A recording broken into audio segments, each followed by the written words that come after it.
बिस्मिल्लाहिर्रहमानिर्रहीम अस्सलामुअलैकुम students, this is Atif Ahmad your physics teacher. बच्चों, आज की इस वीडियो में हम डिस्कस करने जा रहे हैं graphical analysis of motion.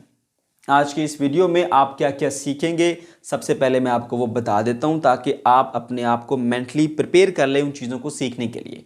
Okay, सबसे पहले बच्चों आपने कंसेप्ट सीखना है ग्राफ का कि भाई ग्राफ होता क्या है। ठीक है, उसके बाद हमने डिटेल से बात करनी है डिस्प्लेसमेंट टाइम ग्राफ के बारे में और वेलोसिटी टाइम ग्राफ के बारे में। ओके, अच्छा अब थर्ड पार्ट में जरा आइए, ध्यान से सुनिएगा आप।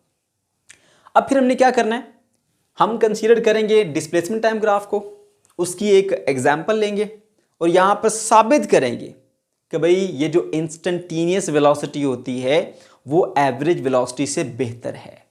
ठीक है, डिसएडवांटेज डिस्कस करेंगे एवरेज वेलोसिटी का और एडवांटेजेस डिस्कस करेंगे इंस्टेंटेनियस वेलोसिटी के। फिर उसके बाद क्या करेंगे, उसके बाद फिर हमने बच्चों बात करनी है वेलोसिटी टाइम ग्राफ की, उसकी भी एक एग्जांपल लेंगे और उसकी एग्जांपल को लेते हुए हम ये साबित करेंगे कि भाई ये जो एवरेज एक्सेलरेशन है ना, ये इसका कुछ ज़्यादा फायदा नहीं, यानी इसके डिसएडवांटेज को डिस्कस करेंगे और इंस्टेंटेनियस एक्सेलरेशन के एडवांटेज को हम डिस्कस करेंगे। ठीक है, और जो लास्ट के 2 पॉइंट बताए ना, यही आपके ज़्यादा इंपॉर्टेंट हैं एग्जाम के पॉइंट ऑफ व्यू से।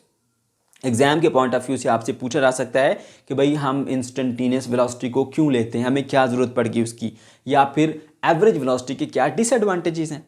इसी तरह एक्सेलरेशन में हम बात करेंगे एवरेज एक्सेलरेशन के क्या डिसएडवांटेज हैं, हम क्यों इंस्टेंटेनियस एक्सेलरेशन मालूम करें, हमें क्या फ़ायदा है उसका।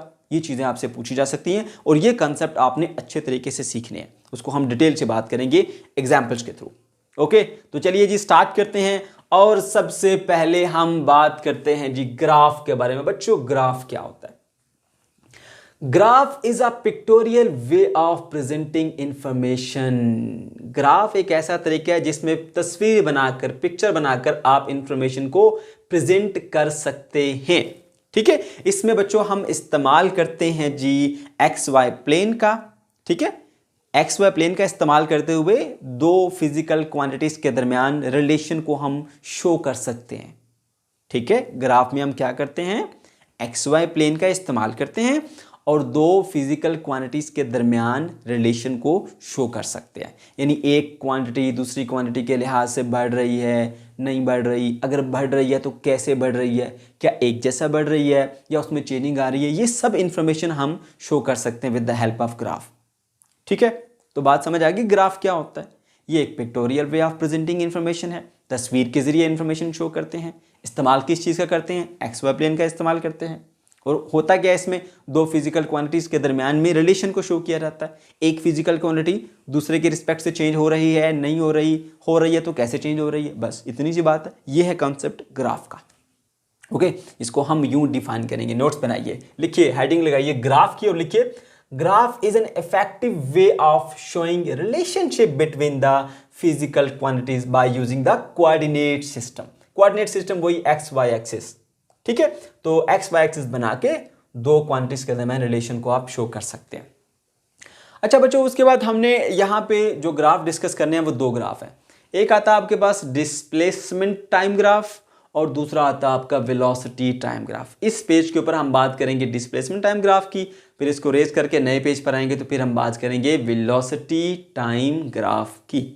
ओके, तो चलिए जी, ये डिस्प्लेसमेंट टाइम ग्राफ क्या होता है, नाम से जाहिर है तो ये ग्राफ ही किन दो फिजिकल क्वांटिटीज के दरमियान में होगा भाई, एक होगा उसमें डिस्प्लेसमेंट और दूसरा होगा उसके अंदर टाइम। ये डिस्प्लेसमेंट और टाइम के दरमियान जो है वो रिलेशन को शो करेगा। ठीक है, अच्छा अब ये डिस्प्लेसमेंट टाइम ग्राफ हमें क्या बताता है, हमारे किस काम का। तो बच्चों, किसी भी ऑब्जेक्ट की वेलोसिटी के बारे में अगर इंफॉर्मेशन जाननी है तो वो आपको डिस्प्लेसमेंट टाइम ग्राफ से मिलती है। The displacement time graph is an easy way to understand the velocity. ठीक है, आपको ये ग्राफ क्या बताता है, क्या इंफॉर्मेशन देता है, किसी भी ऑब्जेक्ट की वेलोसिटी के बारे में जानना चाहते हो तो उसके डिस्प्लेसमेंट टाइम ग्राफ को चेक कर लो। तो डिस्प्लेसमेंट टाइम ग्राफ ऑब्जेक्ट की वेलोसिटी के बारे में आपको बताता है। ठीक है, अब यहाँ पे एक MCQs पेपर में आता है अक्सर, तो उसको मैंने यहाँ पर पॉइंट की सूरत में लिखा है, अभी आप इसको सुन लें। यहाँ पर जब मैं ग्राफ बनाऊंगा तो उसको मैं साथ वहाँ पे प्रूव भी करूंगा आपके साथ। ठीक है, slope of displacement time graph gives the velocity. जो डिस्प्लेसमेंट टाइम ग्राफ की स्लोप होती है ना, मतलब उसकी ये समझ लीजिए बेंडिंग, कितना बेंड है, ये स्लोप थोड़ी है, स्लोप ज्यादा है, स्लोप और ज्यादा, स्लोप और ज्यादा। तो जो स्लोप है ना, वो स्लोप क्या बताती है? डिस्प्लेसमेंट टाइम ग्राफ की जो स्लोप होती है वो आपको वेलोसिटी के बारे में बताती है। और याद रखना, it can be positive, it can be negative. ये पॉजिटिव भी हो सकती है, ये नेगेटिव भी हो सकती है। ठीक है, अब पॉजिटिव नेगेटिव का क्या मतलब हुआ भाई? वेलोसिटी एक वेक्टर क्वांटिटी है, इसमें डायरेक्शन भी होती है। अगर ऑब्जेक्ट ने डायरेक्शन चेंज कर ली, वेलोसिटी की डायरेक्शन चेंज हुई, तो साइन नेगेटिव आ जाएगा। समझ गए? ओके, चलिए जी, अब हम आगे बढ़ते हैं। अब यहां पे हमने ना डिस्प्लेसमेंट टाइम ग्राफ शो करने 3 तरह के मुख्तलिफ सिचुएशंस के अंदर। एक आ गया हमारे पास ऐसा डिस्प्लेसमेंट ग्राफ जिसमें एक ऑब्जेक्ट की वेलोसिटी 0 होगी, उसका डिस्प्लेसमेंट टाइम ग्राफ कैसा होगा वो हम बनाते हैं। ठीक है, जरा ध्यान से सुनिएगा। अब बच्चों, हम ये मान लेते हैं कि हमारे पास एक स्टॉप वॉच है, वहां से उसका हम टाइम नोट कर रहे हैं। ये एक एक्सिस के ऊपर हमने ले लिया टाइम, क्योंकि ग्राफ बनाने के लिए सबसे पहले हमें क्या चाहिए? एक्स वाई प्लेन चाहिए। ये आ गया हमारा वाई एक्सिस, ये आ गया हमारा एक्स एक्सिस। ठीक है बच्चों, ओके। वाई एक्सिस के ऊपर हमने ले लिया टाइम को, और सॉरी, एक्स एक्सिस के ऊपर टाइम ले लिया, और वाई एक्सिस के ऊपर हमने ले लिया डिस्प्लेसमेंट को। अब हमारा जो ऑब्जेक्ट है वो रेस्ट पर है, उसकी वेलोसिटी 0 है। उसका ग्राफ कैसा बनेगा? उसका डिस्प्लेसमेंट टाइम ग्राफ कैसा बनेगा? ओके जी, आपने देखा एक ऑब्जेक्ट को, वो आपसे तकरीबन 5 मीटर के डिस्टेंस पर था। अभी आपने टाइम स्टार्ट किया उसका, वो आपसे 10 मीटर, चलें 10 मीटर मान लेते हैं, 10 मीटर के डिस्टेंस पर, डिस्प्लेसमेंट पर है। 1 सेकंड गुजरा, वो अभी भी आपसे 10 मीटर के ही डिस्प्लेसमेंट पर है, यहीं पर है। 1 सेकंड और गुजर गया, अब भी वो आपसे 10 मीटर के ही डिस्प्लेसमेंट पर है। 1 सेकंड और गुजर गया, लेकिन अब भी वो आपसे 10 मीटर के डिस्प्लेसमेंट पर। 1 सेकंड और गुजरा, मगर वो आपसे उतने ही डिस्प्लेसमेंट पर है जितना इनिशियली था। वो आपसे दूर भी नहीं जा रहा, वो आपसे करीब भी नहीं आ रहा। ठीक है, तो हर सेकंड के बाद, यानी 1 सेकंड के बाद देखा आपने उतना ही फासला है, 2 सेकंड के बाद वहीं पड़ा हुआ है, 3 सेकंड के बाद वहीं पड़ा हुआ है, 4 के बाद वहीं पड़ा है, ना ऊपर जा रहा है ना नीचे आ रहा है, यानी ना आपसे दूर जा रहा है ना आपसे करीब आ रहा है। ठीक है, तो इस तरह से फिर आपके पास एक सेट ऑफ पॉइंट्स आ जाएंगे, इनको आप ऐसे ज्वाइन कर लेंगे, तो ये आ गया जी आपके पास एक स्ट्रेट लाइन मिलेगी बच्चों। ये आ गया आपके पास ग्राफ। ठीक है, इसको हम बोलते हैं डिस्प्लेसमेंट टाइम ग्राफ। और ये क्या शो कर रहा है कि ऑब्जेक्ट की वेलोसिटी 0 है, ऑब्जेक्ट मूव ही नहीं कर रहा। देखो टाइम गुजर रहा है, टाइम गुजर रहा है हमारे पास, लेकिन टाइम के रिस्पेक्ट से ऑब्जेक्ट जो है वो ना तो आप पोजीशन चेंज नहीं कर रहा, वो आपसे दूर भी नहीं जा रहा, आपसे करीब भी नहीं आ रहा। वो जब आपने टाइम स्टार्ट किया तब भी वो आपसे 10 मीटर के डिस्प्लेसमेंट पर था, 1 सेकंड के बाद भी 10 मीटर के डिस्प्लेसमेंट पर, 2 सेकंड के बाद भी 10 मीटर पर, 3 के बाद 4 के बाद वो अपना डिस्प्लेसमेंट जो है वो उतना ही रखा हुआ जितना उसका इनिशियल था। तो ये आ जाता है हमारे पास वेलोसिटी, डिस्प्लेसमेंट टाइम ग्राफ एक ऑब्जेक्ट का जिसकी वेलोसिटी 0 है। ओके, उसके बाद फिर हम आ जाते हैं बच्चों यूनिफॉर्म वेलोसिटी के ऊपर। अब यूनिफॉर्म का मतलब क्या है? यूनिफॉर्म का मतलब मैंने आपको सिखाया था एक जैसा। आप सबके स्कूल के जो ड्रेसेस हैं उनको यूनिफॉर्म कहा जाता है, क्योंकि सबके एक जैसे हैं, है ना, इसीलिए उनको यूनिफॉर्म कहा जाता है। तो यूनिफॉर्म का मतलब होता है एक जैसा, यूनि का मतलब वन, फॉर्म का मतलब शक्ल, एक शक्ल का होना मतलब एक जैसा होना। तो यूनिफॉर्म वेलोसिटी का मतलब एक जैसी वेलोसिटी। तो हमने क्लास 9th में ये कॉन्सेप्ट सीखा था कि अगर कोई body equal interval of time में इक्वल डिस्प्लेसमेंट कवर करेगी तो उसकी जो वेलोसिटी होगी वो यूनिफॉर्म होगी। समझ गए? चलिए अब इस ग्राफ को देखते हैं जी। अब देखिए यहां पे हमारे पास एक ऑब्जेक्ट है, वो रेस्ट पर था, या बिल्कुल रेस्ट पर था, सही है। 1 सेकंड गुजरा, तो 1 सेकंड के बाद उसने कुछ डिस्प्लेसमेंट कवर किया, और वो कितना कवर किया जी? 5 मीटर का। यहां पर हम पॉइंट बना लेते हैं। 1 सेकंड के बाद 5 मीटर का डिस्प्लेसमेंट कवर किया। अब ये 1 सेकंड का एक टाइम इंटरवल है और 5 मीटर का उसने डिस्प्लेसमेंट कवर कर लिया उसमें। अगर 1 सेकंड और गुजर जाए, यानी इसको इक्वल इंटरवल ऑफ टाइम दिया, इक्वल इंटरवल ऑफ टाइम मतलब 1 सेकंड का टाइम था, 1 सेकंड और गुजरा, ठीक है। तो अब देखा, तो अब इसका डिस्प्लेसमेंट आपसे 10 हो गया, मतलब कि ये इतनी दूर चला गया, ये यहां से ऐसे। पहले सेकंड में कितना डिस्प्लेसमेंट कवर किया? 5। 2 सेकंड में कितना कवर किया? 10। यानी अगले 1 सेकंड में भी इसने 5 मीटर का और डिस्प्लेसमेंट कवर कर लिया। 1 सेकंड और गुजरा, इसने 5 मीटर का डिस्प्लेसमेंट और कवर कर लिया। अब ये आपसे 15 मीटर के डिस्प्लेसमेंट पर चला गया।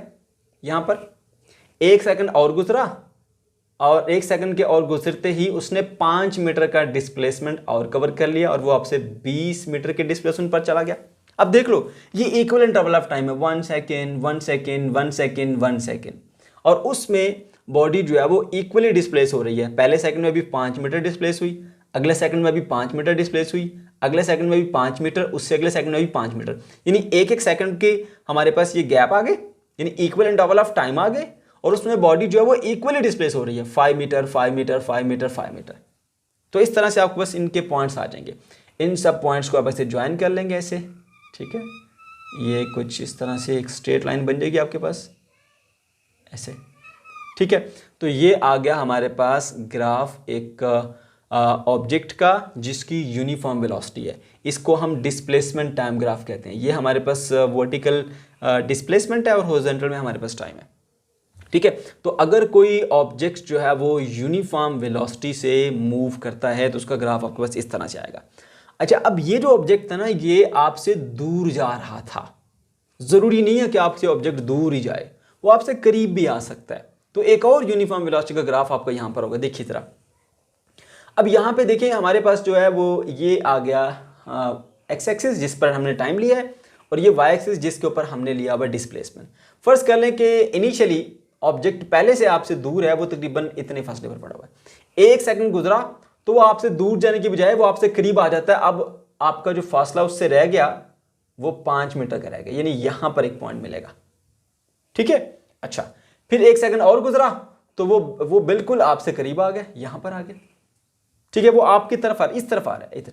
पहले किधर जा रहा था? ऊपर की तरफ, अब आपकी तरफ आ रहा है। पहले दूर जा रहा था, अब करीब आ रहा है, ठीक है। यहां तक आया और इसी डायरेक्शन में अपनी मोशन को कंटिन्यू रखता है। 1 सेकंड और गुजरा तो वो इधर चला गया जी, अब से इस तरफ में, यहां पे हमारे पास, बल्कि यहां पे नहीं, आगे बनाएंगे यहां से, क्योंकि यहां पर तो आपके करीब आ गया था। ये इस पर पॉइंट बनेगा। ये देखिए, जब इधर था 0 टाइम तो ये 10 मीटर दूर था। 1 सेकंड गुजरा, आपसे करीब आ गया 5 मीटर। 1 सेकंड और गुजरा तो आपसे मजीद 5 मीटर करीब आ गया, मतलब बिल्कुल आपके पास आ गया। फिर 1 सेकंड और गुजरा तो आपसे 5 मीटर दूर चला गया, यानी इधर को नीचे को आ रहा है यहाँ पर। तो ये मैंने बाय मिस्टेक बना दिया, इसको मैं रेस कर देता हूँ, यहाँ पर पॉइंट बनता है। फिर 1 सेकंड और गुजरा और वो आपसे 10 मीटर तक दूर चला गया, यहाँ तक ऐसे। अब इन सब पॉइंट्स को हम मिला लें, इनिशियली वो यहाँ पर था, फिर वो यहाँ पर, फिर यहाँ पर, या इन सब पॉइंट्स को मिला लें ऐसे, तो आपके पास कुछ ग्राफ इस तरह से ऐसे बन जाता है। तो जो ग्राफ आपके उसमें बुक में दिए गए हैं वो मैंने इस तरह से शो कर दिए। ये यहाँ पे हमारे पास डिस्प्लेसमेंट है, यहाँ पे हमारे पास ये टाइम है, और ये हमारा आ गया डिस्प्लेसमेंट टाइम ग्राफ। ये ऑब्जेक्ट भी यूनिफॉर्म वेलोसिटी से ही मूव कर रहा है। फ़र्क क्या है? ये आपसे दूर जा रहा था, यानी कि इससे फास्टर दूर था, अब ये आपकी तरफ आ रहा था और उसने अपनी मोशन को कंटिन्यू रखा, ठीक है, और फिर आपको क्रॉस करके फिर आपसे दूर जाना शुरू हो गया। समझ गए? ओके। अब उसके बाद बच्चों हम अब बात कर लेते हैं जी वेरिएबल वेलोसिटी की। वेरिएबल का मतलब होता है जिसमें चेंजिंग आ रही है, मतलब एक जैसी नहीं है। लफ्ज़ वेरिएबल का मतलब जो चेंज हो, ठीक है। और वेरिएबल वेलोसिटी क्या होती है? अगर कोई object equal interval of time में इक्वल डिस्प्लेसमेंट कवर ना करे तो उसकी वेलोसिटी को हम बोलते हैं वेरिएबल वेलोसिटी। फर्स्ट कर लें, 0 से स्टार्ट करते हैं, ठीक है, और ऑब्जेक्ट भी 0 पे था, टाइम भी 0 है। 1 सेकंड गुजरा और 1 सेकंड के अंदर अंदर कोई ऑब्जेक्ट जो है वो आपसे 10 मीटर दूर चला जाता है। यहां पर एक पॉइंट ले लीजिए। अब 1 सेकंड में कितना उसने डिस्प्लेसमेंट कवर किया? 10 मीटर का, ठीक है। 1 सेकंड और गुजरा, मतलब इक्वल इंटरवल ले लिया, और अगले सेकंड में उसने 10 की बजाय सिर्फ 5 मीटर डिस्प्लेसमेंट कवर किया और 10 से 15 पे चला गया। अब देखिए, पहले सेकंड में 10 मीटर का फर्क तय किया, अगले सेकंड में 5 कवर किया, फिर 1 सेकंड और गुजरा और अगले सेकंड में उसने 5 की बजाय 2.5 यानी 2.5 मीटर का डिस्टेंस कवर किया यहां पर। फिर 1 सेकंड और गुजरा तो 1 सेकंड और गुजरते हुए उसने बल्कि इससे भी कम यानी 1.25 कह लें, इतना डिस्प्लेसमेंट जो है वो ऐसे कवर किया। 1 सेकंड और गुजरा और उसके बाद उसने तकरीबन 1 मीटर का डिस्प्लेसमेंट कवर किया, यानी इससे भी थोड़ा सा ऐसे नीचे आ जाएगा, ये ऐसे यहां पर पॉइंट बनेगा ऐसे, ठीक है। तो अब इसका ग्राफ देखिए, इन सब पॉइंट्स को हम मिलाएंगे ना तो आपको इस तरह से मिलेगा ऐसे। तो ये एक स्ट्रेट लाइन नहीं मिलेगी आपको, ये आपको ऐसे कर्व मिला, ठीक है। तो ये जो कर्व है ये रिप्रेजेंट कर रहे होते हैं हमारे पास वेरिएबल वेलोसिटी को। ये जो स्ट्रेट लाइन है ये इंडिकेट करती है यूनिफॉर्म वेलोसिटी को, और ये जो कर्व है ये इंडिकेट करते हैं हमारे पास वेरिएबल वेलोसिटी है। बात समझ गए? अच्छा जी, अब यहां पर हमने एक पॉइंट जो है वो डिस्कस किया था, वो पॉइंट कौन सा था? Slope of displacement time graph gives us velocity. ये जो वेलोसिटी टाइम ग्राफ का, सॉरी डिस्प्लेसमेंट टाइम ग्राफ का जो स्लोप होता है वो आपको वेलोसिटी देता है। डिस्प्लेसमेंट टाइम ग्राफ का जो स्लोप होता है वो आपको क्या देता है? वो आपको देता है वेलोसिटी, ठीक है। अब देखिए स्लोप का मतलब आप ये समझिए तिरछापन। अगर कोई बिल्कुल स्ट्रेट है ऐसे, उसमें ऐसा बेंडिंग नहीं है ऐसे ऐसे, तो मतलब क्या हुआ? मतलब ये हुआ कि भाई उसमें स्लोप नहीं है। तो अब एक ये जो लाइन है, इस लाइन का स्लोप आपको वेलोसिटी देता है। अगर आपकी लाइन बिल्कुल सीधी है ऐसे, उसमें स्लोप ही नहीं है, तो फिर वेलोसिटी यहां पर जीरो होगी, ठीक है। इसमें कोई स्लोप नहीं है, आपने देख लिया वेलोसिटी जीरो है। अब देखिए इसमें स्लोप है, सही है। अब सीखना यह है कि किस तरह से डिस्प्लेसमेंट टाइम ग्राफ का जो स्लोप है वो आपको वेलोसिटी देता है। कैसे पता चला हमें कि ये वेलोसिटी देता है? इस चीज को प्रूव कैसे करेंगे आप? तो मैं बताता हूं। देखो जो स्लोप होती है ना, स्लोप का फार्मूला होता है जी हमारे पास tan theta, tan of theta, ठीक है। और tan एक ट्रिग्नोमेट्रिक रेशियो है, सबको पता है किसके बराबर होती है? Through proper brushing. मैंने एक फॉर्मूला बताया हुआ आप लोगों को, some people have curly brown hair through proper brushing, through proper brushing यानी परपेंडिकुलर ओवर बेस के बराबर होता है, ठीक है। अच्छा जी, अब ये मान लीजिए हमारे पास, चले मैं यहां तक ले लेता हूं इसको, ये आ गया हमारे पास एक ग्राफ, डिस्प्लेसमेंट टाइम ग्राफ। अब इसकी स्लोप किस तरह से वेलोसिटी के इक्वल उसको जानते हैं। यहां से आप सीधा परपेंडिकुलर नीचे गिरा दीजिए, ऐसे ये आ गया। और ये देखिए आपके पास ये एक ट्रायंगल बन गई, इसको एंगल मान लीजिए थीटा, ठीक है। ये हमारे पास लाइन है जिसकी हमने स्लोप निकालनी है, ओके। किसके इक्वल होती है? tan theta. tan क्या है? Perpendicular over base. अब परपेंडिकुलर इसमें कौन सा होगा? यहां से लेकर यहां तक ये रहा हमारा परपेंडिकुलर, ये है परपेंडिकुलर। और बेस क्या रहेगी? ये थीटा के सामने परपेंडिकुलर, ये रही हमारी बेस, ठीक है। तो परपेंडिकुलर के ऊपर क्या चीज है? परपेंडिकुलर के ऊपर आपके पास डिस्प्लेसमेंट है डी। क्या है? डिस्प्लेसमेंट डी है। तो मैं इधर लिख देता हूं जी, जो भी इसकी वैल्यू है डिस्प्लेसमेंट डी लिख देता हूं, सही है। और बेस के ऊपर क्या हमारे पास? टाइम। जितना भी टाइम लगा वो टाइम क्या है? टी, ठीक है। अब जरा खुद बताओ, डी को अगर टी से डिवाइड करेगा तो क्या मिलेगा आपको? वेलोसिटी मिलेगी ना। इसलिए याद रखो, slope of displacement time graph जो है वो आपको वेलोसिटी देता है, ठीक है। क्योंकि स्लोप हमारे पास फॉर्मूला tan थीटा होता है, tan परपेंडिकुलर ओवर बेस होता है। इस लाइन की स्लोप निकालनी है, उसके लिए ट्रायंगल बनाई हमने ऐसे, राइट एंगल ट्रायंगल। तो ये परपेंडिकुलर होता है, ये बेस होता है। तो tan के मुताबिक जो है वो ऊपर परपेंडिकुलर, नीचे बेस होना चाहिए। परपेंडिकुलर में हमारे पास ये देख सकते हैं वर्टिकल एक्सिस पे डिस्प्लेसमेंट है, ठीक है। और हॉरिजॉन्टल एक्सिस के ऊपर हमारे पास टाइम है, जिसको बेस कहा हमने। तो ये d/t करेंगे तो आपको वेलोसिटी ही मिलेगा। उम्मीद है आपको ये कंसेप्ट समझ में आ गया होगा, ठीक है बच्चों। ओके जी, अब हम अपने इस आज के लेक्चर के जो मेजर, जो इंपॉर्टेंट पार्ट है उसकी तरफ बढ़ते हैं। यहाँ पे हमने सीखना है एक कंसेप्ट। वो कंसेप्ट कौन सा है? वो कंसेप्ट है advantage of instantaneous velocity, disadvantage of average velocity, ठीक है। आपको ये कंसेप्ट यहाँ पे सीखना है। ये सारा कुछ सिर्फ और सिर्फ ये एक कंसेप्ट सिखाने के लिए आपको बताया गया है, ठीक है। कोई मुश्किल कंसेप्ट नहीं है, बहुत ही आसान, बहुत ही सिंपल है, बस आपने ध्यान से समझना है, ठीक है। अब आपकी बुक में एक बात लिखी हुई है कि अगर आपके पास कोई ऑब्जेक्ट है और आपको पता है कि वो किस वक्त किस पोजीशन के ऊपर है, कोई ऑब्जेक्ट किस वक्त किस पोजीशन के ऊपर है, अगर ये आपको पता है तो आप उसकी मोशन को अच्छे तरीके से डिस्क्राइब कर सकते हो। अगर आपको यह पता हो कि कोई ऑब्जेक्ट किस टाइम पर किस पोजीशन पर है, तो आप उसकी मोशन को कॉम्प्लेक्सली डिस्क्राइब कर सकते हो, ठीक है। यूं एक स्टेटमेंट लिखी हुई है, if we know the position of a body at all the time we can complexly specify its motion. अगर किसी ऑब्जेक्ट की उसकी जो पोजीशन है, किस टाइम वो ऑब्जेक्ट किस पोजीशन पर है, ये आप बता सकते हैं, तो हम उसकी मोशन को कॉम्प्लेक्सली स्पेसिफाई कर सकते हैं, ठीक है। तो एक बात और भी याद रखना, इंस्टेंटेनियस वेलोसिटी जानने के लिए भी आपको पता होना चाहिए कि ऑब्जेक्ट किस वक्त किस पोजीशन पर है, ठीक है। तभी आप इंस्टेंटेनियस वेलोसिटी जान पाओगे। इसलिए पहली स्टेटमेंट ये है कि अगर आपको ये पता हो कि कोई ऑब्जेक्ट किस वक्त किस पोजीशन पर है, तो आप उसकी मोशन को कॉम्प्लेक्सली स्पेसिफाई कर सकते हो। ये सिंपल वे में कहूं तो भाई आप उसको अच्छे तरीके से डिस्क्राइब कर सकते हो कि ऑब्जेक्ट की मोशन कैसे चल रही है, हर चीज़ के बारे में आप उसको बता सकते हो। समझ गए? चलें जी, हम एक एग्जाम्पल लेते हैं। इस पर एग्जाम्पल ले ली भी, एक कार है जो आगे और पीछे मूव कर रही है अलोंग अ स्ट्रेट लाइन। आपकी बुक में जो डायग्राम बनी है मैं वही डायग्राम लेता हूँ, क्योंकि ये ऐसा टॉपिक है जिससे स्टूडेंट थोड़ा सा घबरा जाते हैं कि पता नहीं क्या चीज़ है, इसमें क्या करना है, स्टूडेंट्स को समझ नहीं आ रही होती। ठीक है, तो मैं वही चीज़ें लूँगा जो कि आपकी बुक में दी हुई हैं। सही है। हमारे पास एक गाड़ी है, देखें यहाँ पर ये हमने रोड बना दी है। सही है, और ये इसके ऊपर हमने ऐसे मार्क कर दी रोड के ऊपर, ताकि उसकी पोजीशन के बारे में जान सकें कि किस पोजीशन पर किस टाइम में है। ठीक है, और यहाँ पर हम खुद ऑब्जर्व कर रहे हैं, ये हमारा कह लीजिए एक रेफरेंस पॉइंट है जहाँ से खड़े होकर हम इसकी मोशन को हम ऑब्जर्व करेंगे। ठीक है, हमने अलग अलग पोजीशंस दे दी हैं। ये टेबल हमें साथ में दिया गया बुक में, ABCDEF, ये अलग अलग पोजीशन है इस रोड के ऊपर कार की। पहले A पोजीशन पर थी, फिर B पर थी, फिर यहाँ पे C, फिर D, फिर E, फिर F, ये अलग अलग पोजीशंस हैं। समझ गए?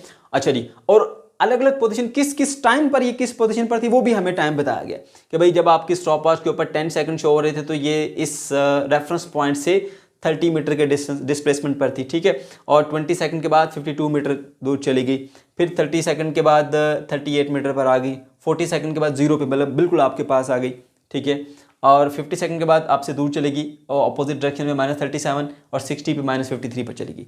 ये आपको डाटा दिया गया, आपको बताया गया है कि भाई अलग अलग पोजीशन कहाँ कहाँ ऑब्जेक्ट पाया जा रहा था और किस किस टाइम पर पाया जा रहा था। ये दो चीज़ें चाहिए थी ना, कि ऑब्जेक्ट की पोजीशन टाइम के लिहाज से पता होनी चाहिए कि किस वक्त कोई ऑब्जेक्ट कहाँ पर पाया जाता है। पोजीशन और टाइम दो चीज़ें पता हैं तो मोशन को कॉम्प्लेक्सली आप एक्सप्लेन कर सकते हो, उसको अच्छे तरीके से डिस्क्राइब कर सकते हो। ठीक है, ओके। और हमारा मेन जो कॉन्सेप्ट जो सीखना है वो हमने एक ही सीखना है कि भाई क्या डिसएडवांटेज है एवरेज का, क्या फायदा है इंस्टेंटेनियस का। यही कंसेप्ट हमने यहां पे सीखना है इस एग्जांपल के थ्रू। ठीक है, और हमने बता दिया, ये स्टेटमेंट आपको लिख के बता दी कि भाई अगर आपको पता है कि ऑब्जेक्ट किस वक्त किस पोजीशन पर है, किस वक्त किस पोजीशन पर है, मोशन को कंप्लीटली डिस्क्राइब कर सकते हो। ठीक है, और इंस्टेंटेनियस वेलोसिटी भी आप आसानी से मालूम कर सकते हैं। उसके लिए जरूरी है ऑब्जेक्ट का पता होना किस वक्त किस पोजीशन पर है। राइट, चलिए अब जो डाटा उसने दे दिया, इस डाटा को हमने यहाँ पे ग्राफ की सूरत में प्रेजेंट करना है। इसमें ये अगर आप देखें थोड़ा सा इसको ध्यान से देखें तो ये यहाँ पे पहले जब आपने यहाँ पे आप खड़े हैं तो आपसे 10 सेकंड के बाद आपने देखा कि ये 30 मीटर की दूरी पर है। फिर आपने 20 सेकंड के बाद देखा तो आपसे 50 मीटर दूर चलेगी, पता चला कि इधर को जा रही है। फिर क्या हुआ, 30 सेकंड के बाद वो वापस आपकी तरफ आनी शुरू हो गई, यानी पहले तो आपसे 52 मीटर दूर थी, अब वो 38 मीटर दूर है, मतलब वो वापस आपकी तरफ आ गई। ठीक है, तो यहाँ पे देखें फिर B से C पर, C से D पर, D से E पर, ये मैंने शो किया। इधर से इधर जाते हुए मैंने अलग शो किया, इधर से वापस आते हुए मैंने अलग शो किया। A से B तक इधर गई है, फिर B से वापस C पर, C से D पर, D से E पर, E से F पर, इधर को आती गई है। ये इसकी डिटेल हमें बताई गई है टेबल के मुताबिक, वही डिटेल हमने यहाँ पे लिख दी है। ठीक है ना, आपको कैसे पता चला ये यहाँ से वापस आ रही है? भाई पहले देखो 20 सेकंड पर तो वो आपसे 52 मीटर दूर चली गई थी, और 30 सेकंड के बाद वो आपसे 38 मीटर दूर है, मतलब वो दूर नहीं गई, अब आपके पास आई है वो। ठीक है, तो इस तरह हमने इसको बना लिया। ग्राफ बनाना कोई मुश्किल काम नहीं है। आप एक जो है वो ये ले लें y एक्सिस, ये ले लें हमारे पास x एक्सिस, x एक्सिस पर टाइम और y एक्सिस के ऊपर डिस्प्लेसमेंट। पॉजिटिव नेगेटिव दोनों लें, क्योंकि आपके पास पॉजिटिव वैल्यूज भी हैं, नेगेटिव वैल्यूज भी हैं। और मार्किंग जब आपने करनी है, आपको पता है कि आपकी जो मैक्सिमम डिस्प्लेसमेंट जा रहा है वो जा रहा है -53 पर, और जो पॉजिटिव एक्सिस में देखा जाए तो +52 के ऊपर। तो उसी के हिसाब से आप 20, 40, 60 इस तरह के निशान लगा लें, ऊपर भी और कुछ नीचे भी। टाइम आपका जो है वो 10 से लेकर 60 के दरम्यान है, तो आप तकरीबन 60 से 70 सेकंड के दरम्यान इस टाइम को डिवाइड कर लें ऐसे। समझ गए? चले जी, अब आपका पहला पॉइंट है जी 10 सेकंड पे ये 30 पर थी, तो आपने यहाँ से 10 से एक लाइन लेके जानी ऊपर, और 40 से थोड़ा सा नीचे 30 हो गया, यहाँ पर ऐसे मिला दे तो यहाँ पर एक पॉइंट बनेगा। ये मैंने पॉइंट A शो किया है। ठीक है, फिर 20 पे कहाँ है 52, तो ये 20 सेकंड और 20 सेकंड में 52 यानी 60 से थोड़ा सा नीचे होगी, तो यहाँ पर 60 से नीचे, इधर से 20 सेकंड मिलाया दोनों को, तो यहाँ पर पॉइंट बनेगा पॉइंट B। फिर उसके बाद C में 30 पे 38 है, जब सेकंड 30 हो गए तो ये 38 मतलब 40 से थोड़ा सा नीचे, ये देखिए 40 से थोड़ा सा नीचे यूँ लेकर गए और ये 30, यहाँ पर पॉइंट मिल गया। फिर आपको देखा कि 40 पे ये 0 होगी, जब 40 पे है तो डिस्प्लेसमेंट 0, ये 0 लाइन, ये बिल्कुल इसके ऊपर पॉइंट बन गया। उसके बाद फिर देखा हमने कि 50 के -37, तो ये 50 तो फिर नीचे आ जाएंगे, ये 40 से थोड़ा सा ऊपर -37, ये इधर ये पॉइंट आ गया। ठीक है, और उसके बाद फिर हमारे पास -53, तो 60 पे नीचे लेकर गए -53, 60 से थोड़ा सा ऊपर होगी, ये ऐसे ये आ गया। अब इन सब पॉइंट्स को मिलाया, इसको इसको इसको इसको इसको इन सबको मिलाया, तो यहाँ पे हमारे पास कुछ ग्राफ इस तरह का बन के आएगा, जो कि आपकी बुक में भी कुछ इसी तरह का दिखाया गया। ये आ गया हमारे पास डिस्प्लेसमेंट टाइम ग्राफ। ठीक है, अच्छा अब हम आ जाते हैं जी इस कंसेप्ट के ऊपर कि एवरेज वेलोसिटी हमें क्या बताती है और क्या वो ठीक बताती है, क्या मोशन की पूरी डिटेल प्रोवाइड करती है कि नहीं करती। तो सबसे पहले हम एवरेज वेलोसिटी निकालते हैं। एवरेज वेलोसिटी देखिए भाई, ये आ गया हमारे पास ग्राफ, ये सारा मैंने बनाना सिखा दिया आपको, इसी को मैं अब रफली यहां पे ड्रा करूंगा। ये देख सकते हैं ए बी सी डी, उसी तरह का मैंने यहां पर बनाया। ठीक है, अब एवरेज में क्या होता है, एवरेज वेलोसिटी में हम ये देखते हैं कि भाई टोटल डिस्प्लेसमेंट कितना कवर हुआ, टोटल टाइम कितना लगा। ठीक है, तो उसके लिए एक ये पॉइंट, ये इनिशियल पॉइंट और ये पॉइंट है हमारा फाइनल। यहां से यहां तक डिस्प्लेसमेंट निकालना है तो डायरेक्ट स्ट्रेट लाइन यहां से यूं आएगी। ये आपके दो पॉइंट के दरमियान शॉर्टेस्ट डिस्टेंस, जिसको हम डिस्प्लेसमेंट कहते हैं। तो ए से एफ पॉइंट तक आपने डायरेक्टली डिस्प्लेसमेंट निकालना है और जितना टाइम लगा उससे उसको डिवाइड कर देना है। ठीक है, तो वेलोसिटी का फार्मूला आप सब जानते हो। एवरेज वेलोसिटी का क्या होता है हमारे पास, ये एवरेज वेलोसिटी हमेशा इनिशियल और फाइनल के दरमियान में होगी, याद रखना ये बात। ठीक है, और वो क्या होता है फार्मूला उसका, इसको मैंने यहां पर शो किया, ए टू एफ, ए से लेकर एफ तक। ठीक है, पूरी एवरेज वेलोसिटी, उसका फार्मूला होता है delta x bye delta T. Delta D bye delta T था ना, यहां पे उसने एक्स का नाम दे दिया, कोई मसला नहीं है, डी की जगह उसने एक्स लिख दिया, कोई नई बात नहीं है। Delta x bye delta T, rate of change of displacement. ठीक है, जिसको हम वेलोसिटी कहते हैं। तो डेल्टा एक्स का मतलब है चेंज इन पोजीशन, तो इसकी फाइनल पोजीशन है ये। ठीक है, इसको एक्स एफ से शो कर दिया, इनिशियल पोजीशन है ये, इसको एक्स ए से शो कर दें, एक्स एफ माइनस एक्स ए। और इसी तरह से final time minus initial time. इस वक्त टाइम क्या था और इस वक्त टाइम क्या, इस वक्त का टाइम जो है उसको टी एफ से शो कर दिया, इसको टी ए से शो कर दिया, फाइनल माइनस इनिशियल, तो टी एफ माइनस टी ए। अब वैल्यूज आपने ग्राफ से पुट करनी है। यहाँ पर देखिए, जब पॉइंट ए पर था, ये रहा हमारा पॉइंट ए, पॉइंट ए पर डिस्प्लेसमेंट कितना था हमारे पास, पॉइंट ए के ऊपर हमारा जो पॉइंट एफ ये वाला पॉइंट पहले एफ है, एफ पॉइंट पे डिस्प्लेसमेंट हमारा कितना जी, -53 के करीब था। यहाँ पर टेबल से मिल जाएगा हमें, -53 ये फाइनल पॉइंट पे एफ पे, तो पुट कर दिया -53। फिर माइनस एक्स ए, इनिशियल डिस्प्लेसमेंट कितना था, इनिशियल पॉइंट ए के ऊपर डिस्प्लेसमेंट था 30, यहाँ से भी देख सकते हैं। ठीक है, तो वहाँ पर पुट कर दिया हमने 30, इन दोनों को माइनस करेंगे और नीचे था हमारे पास फाइनल टाइम 60, इनिशियल टाइम 10, ये देख सकते हैं आप, फाइनल 60 था और ए के ऊपर था हमारे पास 10, तो 60 माइनस 10 यहाँ से टेबल से देख के यहाँ पुट किया, इनको डिवाइड करेंगे तो आपको मिलेगा 1.66 मीटर पर सेकेंड माइनस का। ठीक है, माइनस इंडिकेट कर रहा है कि इसकी डायरेक्शन ऑपोजिट थी, वेलोसिटी की डायरेक्शन ऑपोजिट थी। ठीक है, अब एवरेज वेलोसिटी आपको ये बता रहा है कि ये ऑपोजिट डायरेक्शन में 1.66 मीटर पर सेकंड की वेलोसिटी से मूव करती जा रही है। लेकिन आप अगर इसकी पूरी मोशन को ऑब्जर्व करें तो ये इसकी पूरी मोशन एक जैसी नहीं है, ये पूरी मोशन में 1.66 मीटर पर सेकंड की वेलोसिटी से नहीं मूव करती रही, ये चेंज भी करती रही है, मगर वो चेंज आपको ये एवरेज वेलोसिटी नहीं बता सकती। ये गाड़ी, इसने डायरेक्शन भी चेंज की है। ठीक है, पहले ये इधर गई, फिर ये वापस इधर आई। ठीक है, आपको एवरेज वेलोसिटी ये इंफॉर्मेशन नहीं दे रही। इसकी वेलोसिटी क्या है जी, 1.66 मीटर पर सेकंड की वेलोसिटी से ये मूव करती रही है, जबकि इसने अपनी वेलोसिटी को कम या ज़्यादा भी किया होगा। ठीक है, उसके बारे में डिटेल ये नहीं बता रही। तो एवरेज वेलोसिटी का यही डिसएडवांटेज है कि ये मोशन की कंप्लीट डिटेल प्रोवाइड नहीं करती। तो फिर हमें ज़रूरत पड़ती है इंस्टेंटेनियस वेलोसिटी की। अब हम इंस्टेंटेनियस वेलोसिटी लेते हैं, हम इसको ना पूरी मोशन को छोटे छोटे पैचेस में डिवाइड कर लेते हैं। ठीक है, अच्छा अब देखें, ये सारा वही ग्राफ है, सारा का सारा वही ग्राफ है, यहाँ से यहाँ तक वेलोसिटी, यहाँ से यहाँ तक, यहाँ से यहाँ तक, यहाँ से यहाँ तक, ये छोटे छोटे पैचेस में डिवाइड कर लिया। पैचेस और छोटे होने चाहिए, लेकिन आपको फिर समझने में मुश्किल हो सकती है, इसलिए हम इसी को छोटे छोटे पैचेस समझते हैं और इसी के अंदर हम जो है वो इसकी इंस्टेंटेनियस वेलोसिटी निकालते हैं। ठीक है, चलिए अब जरा ध्यान से इस चीज को समझिएगा। पहले पार्ट में ए से बी पर गई ये बॉडी। ठीक है, ए पॉइंट से बी पॉइंट तक, ए पॉइंट से बी पॉइंट तक जरा इसकी वेलोसिटी को निकाल लो। फार्मूला वही आपके पास, ए से बी तक x B minus x A, t B minus t A. तो ये देखो, ये आपके पास बी का डिस्प्लेसमेंट आ गया और ये हमारे पास ए का डिस्प्लेसमेंट आ गया। तो 52 आपके पास आ गया ये बी का पॉइंट का डिस्प्लेसमेंट और ये 30 आ गया ए। तो एक्स बी माइनस एक्स ए, यहाँ से वैल्यूज देख के पुट करोगे। ये वाला क्या है, ये है हमारे पास एक्स ए, ये क्या है एक्स बी। ठीक है, x B minus x A किया, यानी 52 माइनस 30 और डिवाइडेड बाय टाइम भी, t B minus t A, ये है हमारे पास टी बी, ये है टाइम टी ए। तो 20 माइनस 10 करेंगे, यहाँ पे देख सकते हैं, तो आपको मिलेगा प्लस 2.2 मीटर पर सेकंड। तो ये गाड़ी तो ऑपोजिट डायरेक्शन, ये कह रहा है ऑपोजिट मूव करके आ रही है, जबकि ये तो पॉजिटिव डायरेक्शन में भी मूव करती रही है 2.2 मीटर पर सेकंड की वेलोसिटी के साथ। ये बता रहा था 1.66 मीटर पर सेकंड की वेलोसिटी से मूव की है, जबकि ये 2.2 मीटर पर सेकंड की वेलोसिटी से भी मूव करके गई है।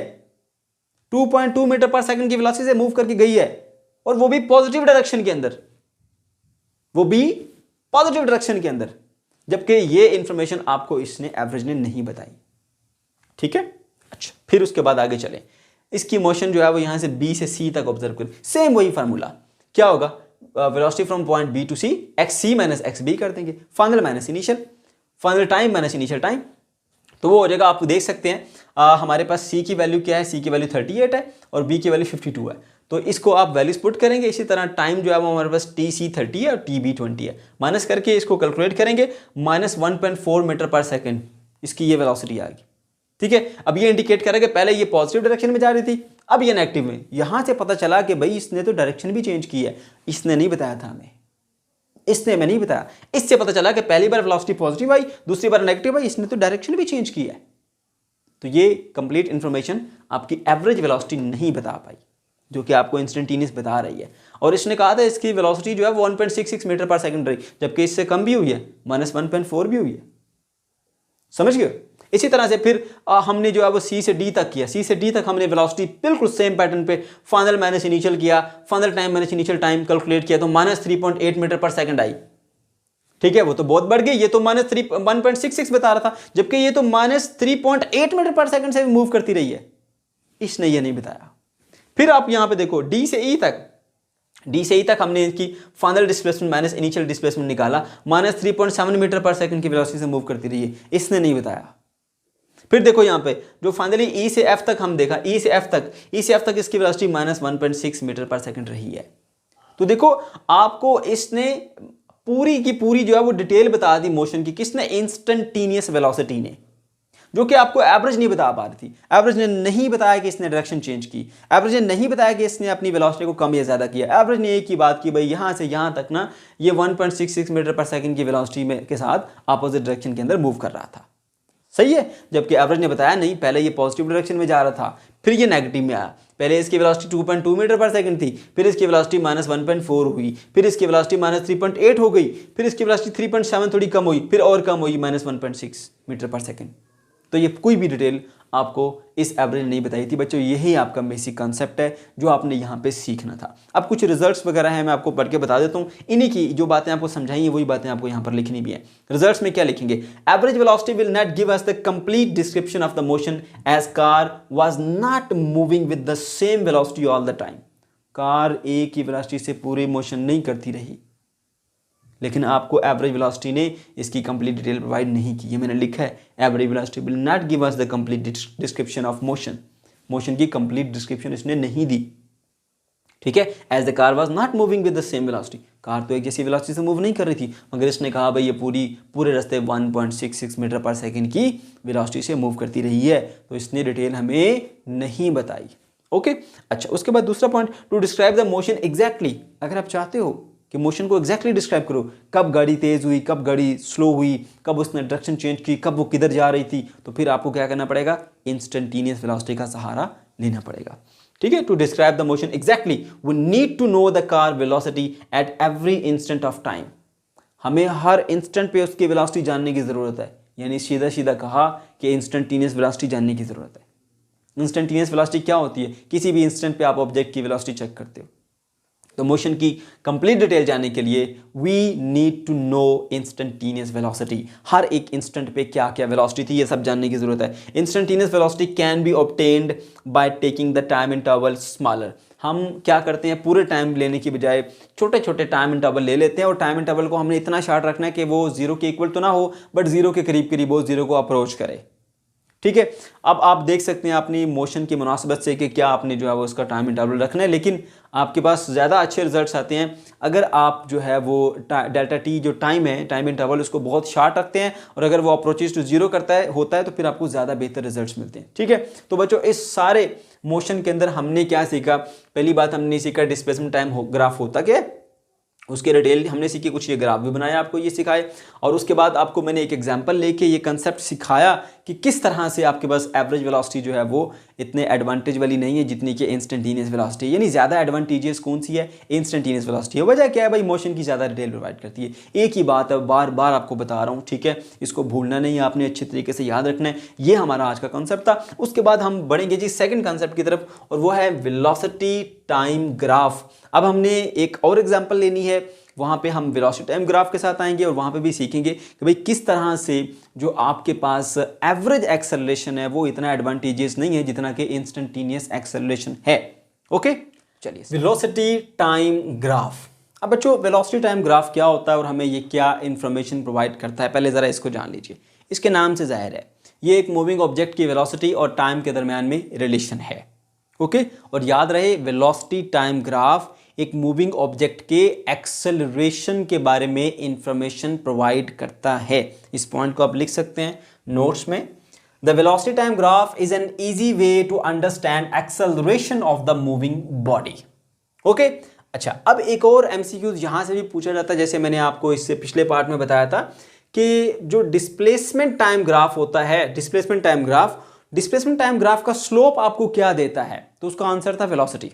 इसी तरह से यहां से भी एक क्वेश्चन पूछा जाता है कि जो वेलोसिटी टाइम ग्राफ का स्लोप है वो आपको क्या देता है, तो उसका आंसर है एक्सेलरेशन। ठीक है, तो इस पॉइंट को भी अपने पास नोट कर लीजिए, slope of velocity time graph gives us acceleration. अच्छा, अब जैसे पिछले पार्ट में मैंने इसको प्रूव किया था जब मैं इस पॉइंट पर पहुंचा था, बिल्कुल इसी तरह से मैं इसको प्रूव करूंगा जब मैं इस पॉइंट पर पहुंचूंगा। ठीक है, और इसी तरह से जैसे पिछले पार्ट में हमने उसकी जीरो वेलोसिटी के लिए, उसकी यूनिफॉर्म वेलोसिटी के लिए और जो वेरिएबल वेलोसिटी थी उसके लिए डिस्प्लेसमेंट टाइम ग्राफ बनाए थे, बिल्कुल इसी तरह से आपको अब सिखाऊंगा velocity time graph for zero acceleration, velocity time graph for variable acceleration और velocity time graph for uniform acceleration. Okay, ये तीनों हम वन बाय वन डिस्कस करेंगे। सबसे पहले हम बात कर लेते हैं जी जीरो एक्सेलरेशन। बच्चों एक्सेलरेशन के बारे में हम सब अच्छे से जानते हैं। एक्सेलरेशन क्या होता है भाई, कोई भी बॉडी यूनिट टाइम में अपनी वेलोसिटी को कितना चेंज करती है। लाइक एक सेकंड हमारा यूनिट टाइम है, तो कोई बॉडी एक सेकंड में अपनी वेलोसिटी को कितना चेंज करती है, वो उसका एक्सेलरेशन। कोई भी बॉडी एक सेकंड में अपनी वेलोसिटी को कितना चेंज करती है वो उसका एक्सेलरेशन होता है। अगर कोई बॉडी चेंज ही नहीं करती तो उसका एक्सेलरेशन क्या होगा, फिर जीरो। कोई बॉडी अगर अपनी वेलोसिटी को चेंज ही नहीं करती तो उसका एक्सेलरेशन हमारे पास क्या होगा, जीरो होगा। ठीक है, ओके जी, तो यहां पर हमारे पास अब जीरो एक्सेलरेशन का ग्राफ आएगा। उसके लिए हम वर्टिकल एक्सिस के ऊपर वेलोसिटी लेंगे, हॉरिजॉन्टल एक्सिस के ऊपर हम ले लेंगे टाइम। और एक बॉडी मान लो, वो बॉडी जो है वो 10 मीटर पर सेकंड की वेलोसिटी से मूव कर रही थी जब आपने इसको ऑब्जर्व करना शुरू किया। एक सेकंड गुजरा, आपने उसकी वेलोसिटी देखी 10 मीटर पर सेकंड। एक सेकंड और गुजरा, वेलोसिटी 10 मीटर पर सेकंड। एक सेकंड और गुजरा, वेलोसिटी 10 मीटर पर सेकंड। एक सेकंड और गुजरा, वेलोसिटी अब भी 10 मीटर पर सेकंड। तो आप देख सकते हैं कि इस ऑब्जेक्ट ने अपनी वेलोसिटी को चेंज ही नहीं किया। ठीक है, तो इसमें फिर जो एक्सेलरेशन है वो जीरो होगा, क्योंकि एक्सेलरेशन तब आता है जब वेलोसिटी चेंज हो। जब वेलोसिटी चेंज ही नहीं हो रही तो एक्सेलरेशन हमारे पास होगा जीरो। फिर हम बात करते हैं जी यूनिफॉर्म एक्सेलरेशन की। लफ्ज यूनिफॉर्म का मतलब होता है एक जैसा। ठीक है, एक्सेलरेशन का मतलब होता है चेंज इन वेलोसिटी, एक जैसा चेंज इन वेलोसिटी। ठीक है, तो अगर कोई body equal interval of time में एक जैसा वेलोसिटी को चेंज करे तो हम कहेंगे इसका जो एक्सेलरेशन है वो यूनिफॉर्म है। इक्वल इंटरवल ऑफ टाइम में इक्वल चेंज इन वेलोसिटी लाए, equal interval of time equal change in velocity, तब हम कहेंगे कि ये बॉडी जो है इसमें जो एक्सेलरेशन है वो यूनिफॉर्म एक्सेलरेशन है। चलिए इसको भी जानते हैं। भाई एक गाड़ी है, जीरो से चली है, जीरो से रेस्ट पर थी, एक सेकंड का टाइम गुजरा और उसने अपनी वेलोसिटी को जीरो से बढ़ाकर 5 कर लिया। कितना चेंज आया, 5 का। ठीक है, तो एक्सेलरेशन हुआ 5 मीटर पर सेकंड स्क्वायर। एक सेकंड और गुजरा, इसने अपनी वेलोसिटी को 5 से बढ़ाकर 10 कर लिया। 5 से 10 कितना चेंज आया, 5 का। फिर एक्सेलरेशन है 5 मीटर पर सेकंड। एक सेकंड और गुजरा, इसने वेलोसिटी बढ़ाकर 10 से 15 कर ली। कितना एक्सेलरेशन आया, 5 मीटर पर सेकंड का, क्योंकि 5 का चेंज आया। फिर एक सेकंड और गुजरा, इसने अपनी वेलोसिटी को 15 से बढ़ाकर 20 कर लिया। तो अब देखो इक्वल इंटरवल ऑफ टाइम है 1 सेकंड 1 सेकंड 1 सेकंड 1 सेकंड, और इसमें वेलोसिटी इक्वली चेंज हो रही है। 0 से 5 5 का चेंज, 5 से 10 5 का चेंज, 10 से 15 5 का चेंज, 15 से 20 5 का चेंज। तो body equal interval of time में वेलोसिटी को इक्वली चेंज कर रही है। समझ गए हो? ओके, तो इसमें जो हमारे पास एक्सेलरेशन आएगा वो यूनिफॉर्म एक्सेलरेशन आएगा। Is it clear? ओके, अब हम इस पॉइंट को भी डिस्कस कर लेते हैं साथ ही कि slope of velocity time graph हमें किस तरह से एक्सेलरेशन देता है। ठीक है। तो बच्चों देखो, ये हमारे पास जो एक ग्राफ मिला ना, ये आपको ये लाइन नजर आ रही है, आपको ये लाइन नजर आ रही है, ये असल में ये हमारा जो है वो ग्राफ है। इस ग्राफ की स्लोप आपको एक्सेलरेशन देती है। स्लोप का मतलब मान लीजिए तिरछापन, ये देखिए अगर ये बिल्कुल स्ट्रेट से सीधी हॉरिजॉन्टल, तो मतलब इसमें कोई तिरछापन नहीं है, तो कोई स्लोप नहीं है इसका। ऐसे हो जाए तो स्लोप आ गया, ऐसे हो जाए तो स्लोप आ गया, समझ गए? ओके जी। तो जो वेलोसिटी टाइम ग्राफ का जो स्लोप होता है ना, वो स्लोप आपको एक्सेलरेशन देता है। अब ये बिल्कुल सीधी है, इसमें स्लोप है ही नहीं। अब इसमें स्लोप ही नहीं है तो इसमें हमारे पास जो एक्सेलरेशन होगा वो नहीं होगा, जीरो। समझ गए? ओके, ये पॉइंट यहां पर इस्तेमाल होंगे, इसलिए मैंने आपको स्पेशली ये चीजें बताई हैं, जबकि आपकी बुक में ये तीनों ग्राफ नहीं दिए गए। ठीक है, लेकिन कंसेप्ट मुकम्मल करने के लिए आपको मैंने यहां पर बना दिए, ये भी आपको पता होने चाहिए। ओके जी। इसी तरह से अब ये हमारे पास एक लाइन है, ये टेढ़ी है, इसमें स्लोप है, ठीक है ना। तो इसका स्लोप क्यों एक्सेलरेशन के इक्वल है, उसको जानने के लिए हम यहां पे इसका फॉर्मूला लिखते हैं कि भाई जो स्लोप होती है वो किसके इक्वल होती है। स्लोप इज इक्वल्स टू होता है हमारे पास tan थीटा, और tan थीटा किसके इक्वल होता है, through proper brushing perpendicular over base के। तो आप यहां से सीधा परपेंडिकुलर ड्रा करो तो एक ये राइट एंगल ट्राइंगल बन जाती है, यहां पर एंगल थीटा, उसके सामने ये परपेंडिकुलर, और नीचे आ जाएगी हमारे पास ये बेस। समझ गए? तो परपेंडिकुलर क्या है हमारे पास, ये वर्टिकल पार्ट इसका ये वाला। तो ये क्या है, वर्टिकल के ऊपर वेलोसिटी, जो भी इसकी वैल्यू हो वर्टिकल के ऊपर वेलोसिटी है ना। तो यहां पे आप लिख दोगे G velocity v divided by base. Base पे हमारे पास क्या है, टाइम है, तो यहां पे लिख दोगे जो भी उसकी वैल्यू आती है टाइम t। तो v बाय टी क्या देता है आपको, यानी वेलोसिटी डिवाइडेड बाय टाइम मिलता है आपको एक्सेलरेशन। इसलिए याद रखो कि बच्चों हमारे पास जो स्लोप होती है वेलोसिटी टाइम ग्राफ की, वो आपको एक्सेलरेशन देती है। बात समझ गए हो? ओके जी। अब हम आ जाते हैं जी वेरिएबल एक्सेलरेशन। वेरिएबल कर्व्स का मतलब होता है जो चीज चेंज हो, ठीक है। अब वेरिएबल एक्सेलरेशन ऐसा होगा कि भाई इक्वल इंटरवल ऑफ टाइम में बॉडी अपनी वेलोसिटी को इक्वली चेंज नहीं करेगी। इक्वल इंटरवल ऑफ टाइम तो होंगे, लेकिन इनमें बॉडी अपनी वेलोसिटी को इक्वली चेंज नहीं करेगी। किसी में ज्यादा चेंज आएगा, किसी में कम चेंज आएगा। समझ गए आप? ओके जी। अब जरा यहां पर देखिए, ये आ गया हमारे पास हॉरिजॉन्टल एक्सिस पे टाइम, ये वर्टिकल एक्सिस पे आ गई हमारे पास वेलोसिटी। ठीक है, अब देखें ये 1 सेकंड का टाइम गुजरा, बॉडी जो है वो रेस्ट से चली थी, 1 सेकंड का टाइम गुजरा, और 1 सेकंड के अंदर अंदर ही इसने अपनी वेलोसिटी को 10 मीटर पर सेकंड कर लिया। 0 से सीधा 10 पर गई, कितना चेंज आया, 10 का चेंज आया। तो यहां पे एक्सेलरेशन कितना होगा, 10 मीटर्स पर सेकंड स्क्वायर। उसके बाद देखो 1 से 2, 1 सेकंड और गुजरा, उसकी वेलोसिटी 10 से 15 हो गई, कितना चेंज आया, 5 का चेंज आया। तो 1 सेकंड में 5 का चेंज आया, एक्सेलरेशन अब कम हो गया, अब 5 मीटर्स पर सेकंड स्क्वायर रहेगा। अगले सेकंड में 1 सेकंड और गुजरा, इसकी वेलोसिटी बढ़ के 17.5 होगी, 5 से 17.5, यानी सिर्फ 2.5 मीटर्स पर सेकंड का चेंज आया इसके अंदर वेलोसिटी में। तो यहां पर चेंज सिर्फ 2.5 का है 1 सेकंड में, तो एक्सेलरेशन जो है वो अब हमारे पास मजीद कम हो गया। तो देखो इक्वल इंटरवल ऑफ टाइम है 1 second 1 second 1 second 1 second 1 second, लेकिन पहले सेकंड में 10 का चेंज आया, दूसरे सेकंड में 5 का चेंज आया, तीसरे सेकंड में 2.5 का चेंज आया, तीसरे में 1.25 का चेंज आया, चौथे में 1 का चेंज आया। तो इक्वल इंटरवल ऑफ टाइम में अगर कोई ऑब्जेक्ट अपनी वेलोसिटी को अनइक्वली चेंज करता है, तो हम कहेंगे कि इसकी जो वेलोसिटी है वो कैसी है जी, वो सॉरी जो एक्सेलरेशन है वो हमारे पास वेरिएबल एक्सेलरेशन, इसका एक्सेलरेशन वेरिएबल एक्सेलरेशन। समझ गए? ओके जी। अब हम इसके लास्ट पार्ट की तरफ आते हैं अपने टॉपिक के, और यहाँ पे हमने वही बात डिस्कस करनी जैसा हमने डिस्प्लेसमेंट टाइम ग्राफ में डिस्कस की थी कि भाई ये जो हमारे पास एवरेज वेलोसिटी होती है ये मोशन की कंप्लीट डिटेल प्रोवाइड नहीं करती, तो हमें इंस्टेंटेनियस वेलोसिटी जो है वो चाहिए होती है, वो हमें ज़्यादा डिटेल प्रोवाइड कर देती है मोशन की। ऐसा ही एक एग्जाम्पल के साथ हमने यहाँ पर डिस्कस करना है कि भाई एक हमारे पास एवरेज एक्सेलरेशन है, एक हमारे पास इंस्टेंटेनियस एक्सेलरेशन है। जो इंस्टेंटेनियस एक्सेलरेशन है वो इस ऑब्जेक्ट के मोशन की ज़्यादा डिटेल प्रोवाइड करता है, जो कि एवरेज हमें प्रोवाइड नहीं करता। ये कंसेप्ट हमने डिस्कस करना है। एग्जांपल लेंगे हम यहाँ पे। अब आपकी बुक के ऊपर डायरेक्टली आपको ये एक जो है वो ग्राफ दे दिया गया और इस तरह से कुछ वैल्यूज निकाले गई और कुछ थ्योरी लिखी हुई है। ठीक है, तो मैं आपको समझाता हूँ यहाँ पर आपने क्या चीज़ समझनी है। पहली बात ये कि मैंने इस टेबल को देख के ना सॉरी ग्राफ को देख के यहाँ पे एक टेबल बना लिया, ठीक है, जो कि मैं यहाँ पर फार्मूले में पुट करूँगा तो मुझे आसानी होगी, नहीं भी बनाते आप तो आपकी मर्जी है। ठीक है, और यहाँ पे कुछ जुमले मैंने लिखे हैं, अगर लिखना चाहें तो आप लिख सकते हैं। We know the velocity of the object at different time, at different instant, we can explain the motion completely. अगर आप मोशन को completely या डिटेल के साथ एक्सप्लेन करना चाहते हो तो आपको पता होना चाहिए कि मुख्तलिफ टाइम्स के ऊपर किसी भी ऑब्जेक्ट की वेलोसिटी क्या है, इस वक्त उसकी क्या वेलोसिटी है, इस वक्त उसकी क्या वेलोसिटी है, इस वक्त उसकी क्या वेलोसिटी है, तो आप उसकी मोशन को completely डिस्क्राइब कर सकते हैं। समझ गए? ओके, इसी तरह के कुछ पॉइंट्स मैंने पिछले टॉपिक में भी लिखवाए थे, इसी तरह मैंने यहाँ पर भी लिखवाए थे, यानी कंप्लीट आपका दोनों का एक मिलता जुलता सा टॉपिक मिल गया, बन गया। अब बच्चों आपको ये ग्राफ दिया गया है, यहाँ पे आपने क्या वही बात प्रूव करनी कि भाई एवरेज एक्सेलरेशन आपको डिटेल प्रोवाइड नहीं करता। तो सबसे पहले एवरेज एक्सेलरेशन निकालो। कैसे निकालते हैं जी? ये हमारा इनिशियल पॉइंट है, ये हमारा फाइनल पॉइंट है। एवरेज एक्सेलरेशन क्या होता है? Total change in velocity divided by total time. तो इसकी 0 से लेकर ये इसकी वेलोसिटी होगी थी -10 मीटर पर सेकंड। तो 0 से -10 मीटर पर सेकंड तक टोटल चेंज आया इसका, ठीक है। और वो कितने टाइम में आया?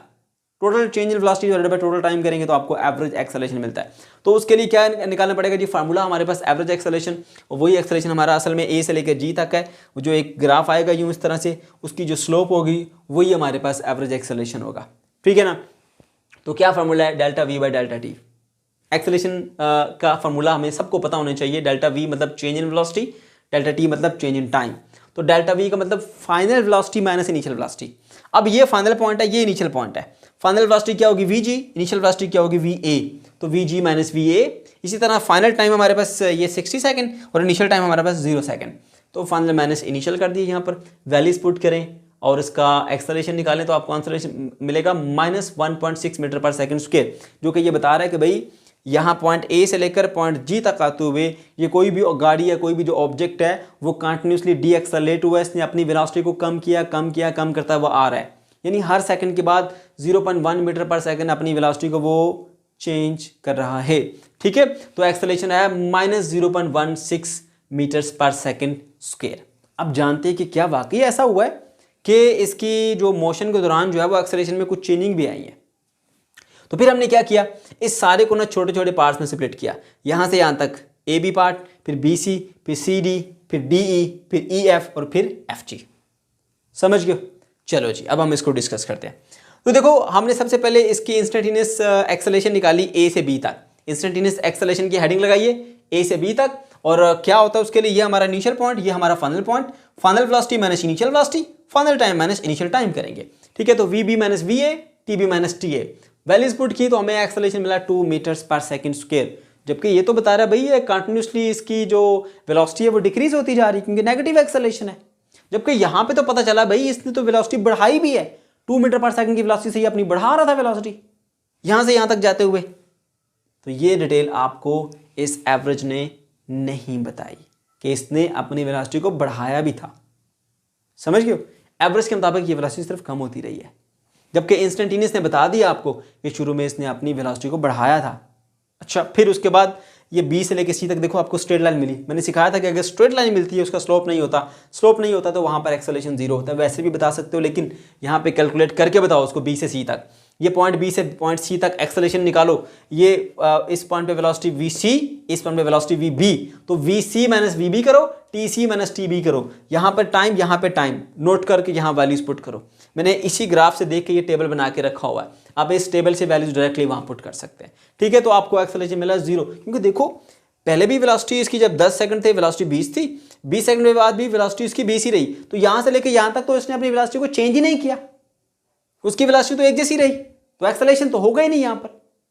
और वैसे भी ग्राफिकली देखें तो स्ट्रेट लाइन मिल रही है ऐसे हॉरिजॉन्टल में, कोई स्लोप नहीं है लाइन की, तो एक्सेलरेशन यहाँ पर नहीं होगा। तो इसमें एक्सेलरेशन था ही नहीं इन 10 सेकंड के दौरान। 0 मीटर पर सेकंड स्क्वायर का एक्सेलरेशन इसने तो नहीं बताया हमें ऐसा। इसी तरह से सी से डी पर आ जाओ, सी से डी तक। अब सी पे इसकी वेलोसिटी जो है वो -20 कह लीजिए और डी पे इसकी वेलोसिटी 0 हो गई।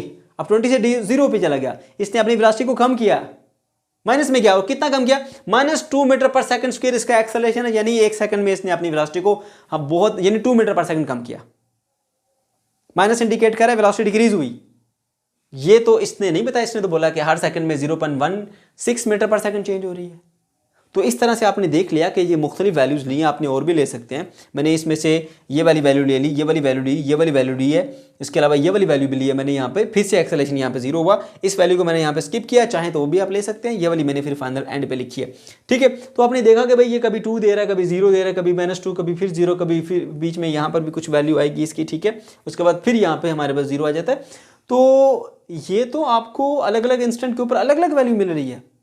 तो ये सब डिटेल तो आपको एवरेज नहीं बता सकती, इसलिए जो आपका एवरेज एक्सेलरेशन है वो कंप्लीट डिटेल मोशन की प्रोवाइड नहीं कर सकता। उसके लिए आपको इंस्टेंटेनियस एक्सेलरेशन की जरूरत पड़ेगी, ठीक है बच्चों। ओके जी, तो अब कुछ रिजल्ट्स हैं, इन्हीं की बेस के ऊपर वो बता दीजिए। Average acceleration will not give us the complete description of the motion as the car was not moving with the same acceleration all the time. Car एक ही एक्सेलरेशन के साथ पूरे रास्ते मूव नहीं करती रही, उसने चेंज किया, मगर एवरेज ने आपको नहीं बताया, इसलिए एवरेज आपको कंप्लीट डिटेल नहीं बता सकता। तो फिर क्या किया जाए, उसका हल बताया। To describe the motion exactly we need to know the car acceleration at every instant of time. अगर आप इसको मजीद डिटेल से जानना चाहते हो तो हर इंस्टेंट पे पता होना चाहिए अब कितना एक्सेलरेशन है, अब कितना एक्सेलरेशन है। यानी दूसरे अल्फाज में कहा गया कि भाई इंस्टेंटेनियस एक्सेलरेशन चाहिए। इसी को तो इंस्टेंटेनियस एक्सेलरेशन कहते हैं ना, अब कितना एक्सेलरेशन है, अब कितना एक्सेलरेशन है, अब कितना एक्सेलरेशन है, समझ गए। अच्छा जी, उसके बाद last point, instantaneous acceleration can be obtained by making time interval very smaller. आपको इंस्टेंटेनियस एक्सेलरेशन की प्रॉपरली वैल्यूज चाहिए तो आप कोशिश करें कि ये जो टाइम इंटरवल है उसको स्मॉलर करते जाएं। जितना आपका टाइम इंटरवल स्मॉलर होता जाएगा उतनी आपको अच्छी वैल्यूज मिलती जाएंगी। और याद रखिएगा कि ये जो आपका टाइम इंटरवल है ये इतना छोटा होना चाहिए कि जीरो तो नहीं, लेकिन जीरो के करीब करीब आ जाए, जीरो को अप्रोच करना शुरू हो जाए, ठीक है। तो उस वक्त आपको जो उस बॉडी की एक्सेलरेशन मिलेगी वो आपको इंस्टेंटेनियस एक्सेलरेशन मिलेगी। तो बच्चों ये था हमारा आज का टॉपिक। अगर आपको कोई कन्फ्यूजन है या किसी किस्म का कोई प्रॉब्लम है तो कमेंट सेक्शन के अंदर आप ज़रूर पूछ सकते हैं। अल्लाह हाफिज़।